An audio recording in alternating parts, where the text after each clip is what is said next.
mayroon tayong hipon na katamtaman ang laki. Ayan, half kilo ang binili natin. Tapos sinugasan natin, dinibane natin siya, tinanggalan ng yung itim. Tapos ipat dry lang natin siya. Ayan. Tapos putulin lang natin yung ulo. Ayan, pagkatapos balatan natin. Tapos iiwan yung last na balat. Ayan, para may mahawakan tayo. Pagkatapos ay hiwaan lang natin siya sa bandang tiyan. Nga 2 or 3 hiwa. Ayan, para magiging straight siya. Ayan. Yan din ang gagawin natin sa lahat. Ayan na siya. Tapos na. Tapos yung ulo, i-freezer lang natin. Pwede nating ihalo sa gulay or pakuluan natin. Yung stock niya gagamitin natin. Pagkatapos, paghiwa tayo ng kalamansi, pipigaan lang natin yung ating mga binalatang mga shrimp. Ayan. Para mawala-wala ang kanyang langsa at pampalasa na rin.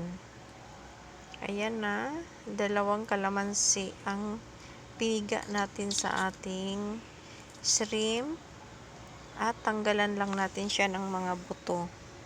Pagkatapos ay set aside natin yan at mag-prepare tayo ng ating mga pang-coat sa ating shrimp.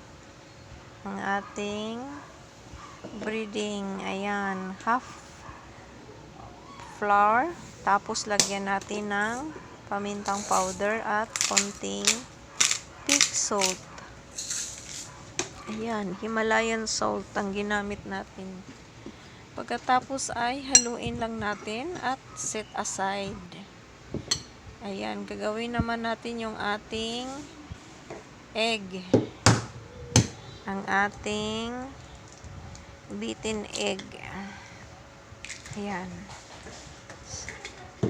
Pasensya na kayo, lumalabas yung pagkabisaya. Ayan na po siya at ibibit lang natin yan. Pagkatapos ay set aside. I-prepare naman natin yung ating breadcrumbs. Ayan, konti-konti lang muna ang ilagay natin. Tapos pag kulang, dadagdagan natin. Ayan. Pagkatapos, isawsaw lang natin una sa flour mixture ang ating shrimp. Ayan, o, ganyan lang siya. Tapos, sausaw natin sa egg. Pag gusto nating lalaki siya or tataba yung ating shrimp, egg siya, tas ibalik natin sa flour. Or kaya, flour, egg, breadcrumbs, then egg, breadcrumbs. Depende na lang yan sa inyo. Ayan, o. Sa akin yung flour ang binalik-balik ko. Tapos nung last, mas okay ang breadcrumbs kasi mas madali siyang lalaki yung ating tempura. Ayan, no. Ibalik-balik mo lang siya para siya ay lalaki. Tapos, pwede mo na siyang hindi ka na mag-rice kasi makapal na yung flour niya or breadcrumbs. Ayan, depende yan sa inyo. Pati yung sausawan, pwedeng ketchup, pwedeng haluan ng mayonnaise, pwedeng toyo mansi. Ayan, bahala kayo kung anong gusto nyong sausawan sa ating tempura. Ayan na siya. Ayan na, nagawa ko na lahat. Diba tumaba siya? Pagkatapos ay i-fried lang natin. Ayan na siya.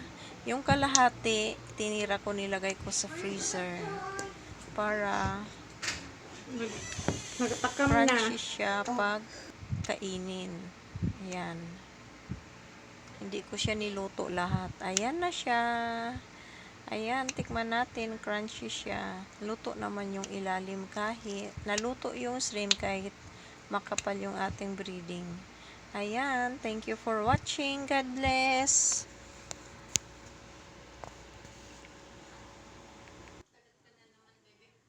Yummy.